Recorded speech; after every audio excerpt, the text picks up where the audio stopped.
Hello and namaste everyone. So in this video and actually from this video we are going to start some PYQs of educational psychology for the second grade and ये 2025 के paper हैं. हमारे पास group 4 थे तो group A B C D ये group A का paper है ना.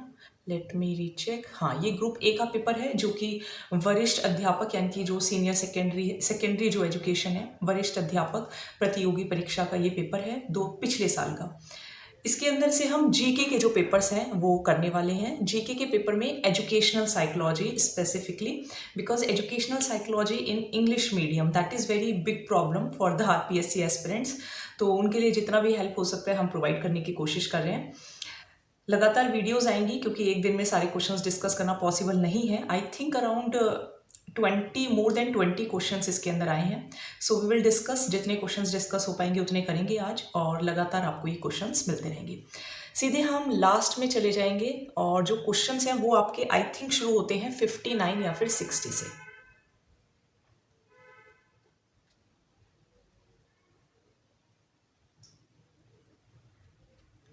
ये आपके पॉलिटी के क्वेश्चंस हैं.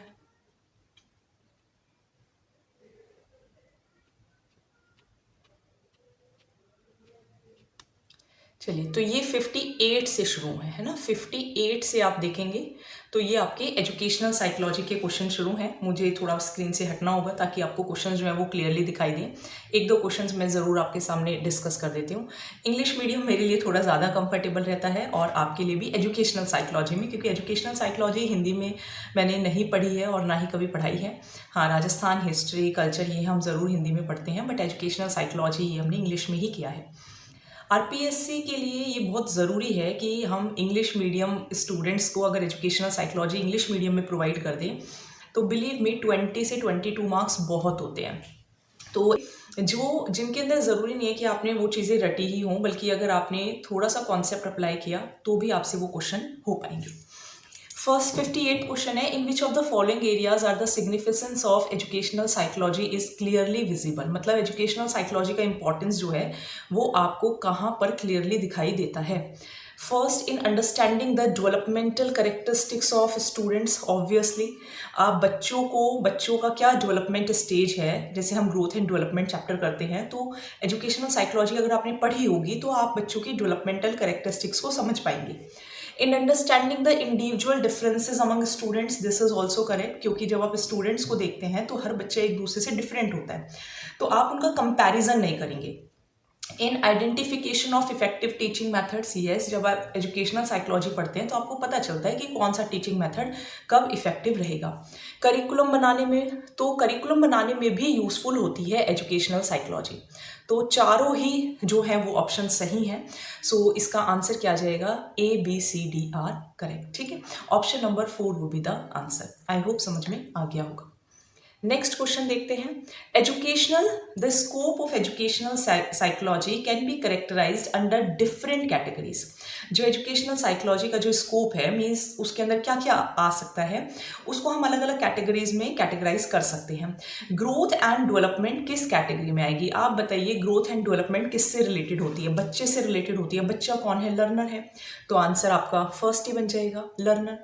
क्योंकि learning situations and environment, situations का थोड़ी ग्रोथ होता है ना, सिचुएशंस का थोड़ी डेवलपमेंट होता है. टीचर का भी ग्रोथ एंड डेवलपमेंट होता है, लेकिन हम यहाँ एजुकेशनल साइकोलॉजी में लर्नर के ग्रोथ एंड डेवलपमेंट पर फोकस करते हैं. लर्निंग प्रोसेस के अंदर सभी कुछ आ जाता है, लेकिन स्पेसिफिकली पूछा गया है कि ग्रोथ एंड डेवलपमेंट आप किससे रिलेट करके पढ़ते हो, लर्नर से रिलेट करके हम पढ़ते हैं. So option number 1 would be the answer. Next question पर आ जाते हैं.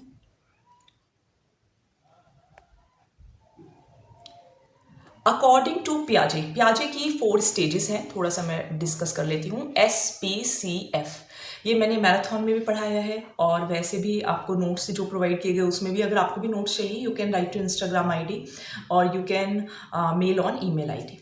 वो आपको कहीं ना कहीं अगर आपको नहीं मिले तो फिर आप कमेंट सेक्शन में लिखेंगे तो आपको वो जो भी लिंक वगैरह है वो शेयर कर दिए जाते हैं. पियाजे जो हैं उन्होंने 4 स्टेजेस बताई हैं, sensory motor, pre operational, concrete operational and F is formal operational. अब ये जो 4 स्टेजेस हैं, जैसे सेंसरी है 0 to 2 ईयर्स, जब बच्चा सेंस करके सीखता है. देन प्री ऑपरेशनल, जैसे बच्चा 2 to 7 ईयर्स का होता है, तो यहाँ पे बच्चे के अंदर अपने बारे में, मतलब वो अगर एक गिलास में पानी है और अगर उसको कटोरी में ट्रांसफ़र कर देते हैं, बाउल में ट्रांसफ़र कर देते हैं, तो वो ये नहीं समझ पाता कि हाँ ये सेम ही है। That is the stage of concrete operational. या हमने उसको बोला 5 + 2 7, तो 7 - 5 क्या होगा, वो प्री ऑपरेशनल में बच्चे को नहीं आता। कॉन्क्रीट ऑपरेशनल में ये सब चीज़ें आ जाती हैं। और formal operational is like an adulthood, मतलब अडल्टहुड नहीं हम बोलेंगे, ये बोलेंगे कि हाँ अडल्टहुड में जब एंटर करने वाला होता है बच्चा। तो यहाँ पे बोला है पियाजे के अकॉर्डिंग किस स्टेज में, मतलब पियाजे की ये जो थ्योरीज हैं वो कॉग्निटिव डेवलपमेंट की हैं। जो पियाजे ने कॉग्निटिव डेवलपमेंट की जो 4 स्टेजेस दी हैं उसमें किस स्टेज के अंदर लैंग्वेज जो है वो स्टार्ट हो जाती है। एंड लैंग्वेज बोलना मीन्स जो है वो एक्सप्रेशन का माध्यम बन जाता है कि किसी को अगर कुछ बात कहनी है तो वो बोलता है। तो आप देखिए 2 साल तक का बच्चा जो है वो क्लियरली नहीं बोलता, तो सेंसरी तो नहीं आएगा। क्या 2 से 7 साल का बच्चा नहीं बोलेगा, बोलेगा ना। तो अगर आपको वैसे भी नहीं पता लेकिन आपको एजेस भी पता है, still you can figure it out. So answer would B pre operational, option number 3 would be the answer. तो 60 का आंसर अपने पास क्या हो जाएगा, 3। ठीक है, नेक्स्ट पर चलते हैं हम।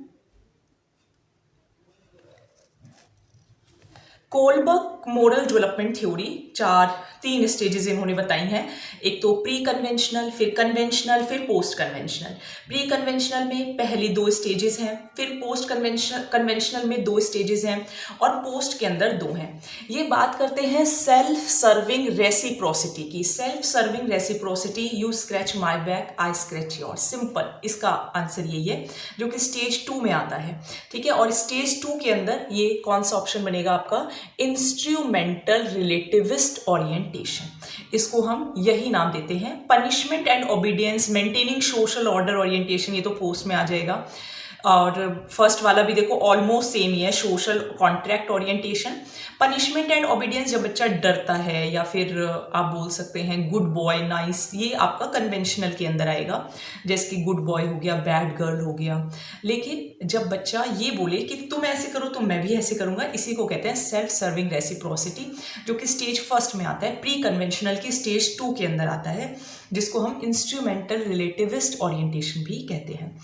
वर्ड्स थोड़े से डिफरेंट हैं, इसको आप ज़रूर देखेंगे।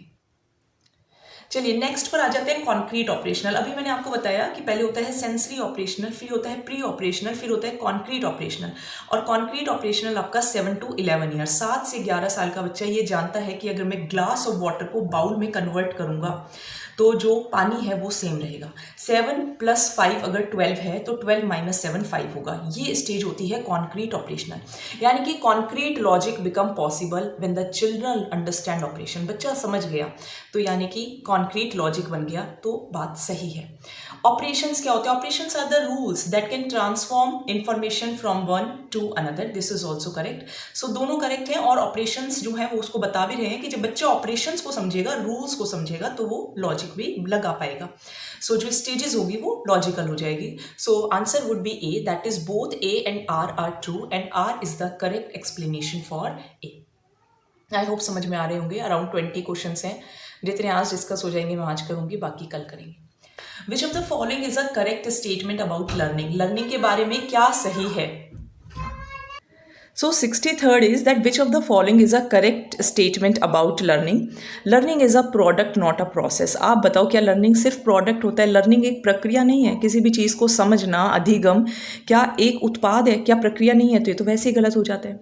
Learning refers to those changes that occur as a result of practice and experiences. Yes, कोई भी चीज़ आपको सीखनी हो, लाइफ में कुछ भी सीखना हो, आप उसको प्रैक्टिस करते हैं, आप उसको एक्सपीरियंस करते हैं, तो आपके अंदर कुछ चेंजेस आते हैं, आपके दिमाग के अंदर जो चीज़ नहीं है वो चीज़ इनकर हो जाती है। So that is learning. Next भी हम रीड करेंगे, मैच्योरेशन के थ्रू जो बिहेवियर चेंज होता है। भाई कोई बच्चा 7 से 18 साल का हो गया, उसके बिहेवियर में चेंज आया, वो लर्निंग नहीं होती, that is maturation. Learning temporary change है? नहीं, टेम्पररी चेंज नहीं होता। So obviously the best answer is answer number 2। आज हम इतने ही क्वेश्चंस करेंगे। आई थिंक क्वेश्चंस इसके अंदर काफ़ी ज़्यादा रहेंगे, तो हम 1 by 1 वो डिस्कस करते हैं, देखते हैं आपका भी क्या इसके अंदर रिस्पॉन्स आता है। आपका कोई डाउट हो तो वो भी आप कमेंट सेक्शन के अंदर लिख सकते हैं, एंड कोई सजेशन हो तो वो भी मोस्ट वेलकम है। ऑलरेडी चैनल पर एजुकेशनल साइकोलॉजी की 2 वीडियोज़ अवेलेबल हैं, जो कि फर्स्ट ग्रेड के लिए मैंने अपलोड की थी। आप उसको मैराथन जाकर देख सकते हैं। एंड थर्ड वीडियो भी मैं तभी अपलोड कर पाऊँगी जब आप कुछ अच्छा रिस्पॉन्स करेंगे। चलिए, थैंक यू सो मच। कल भी वीडियो आएगी और हम नेक्स्ट कुछ क्वेश्चंस डिस्कस करेंगे। Thank you.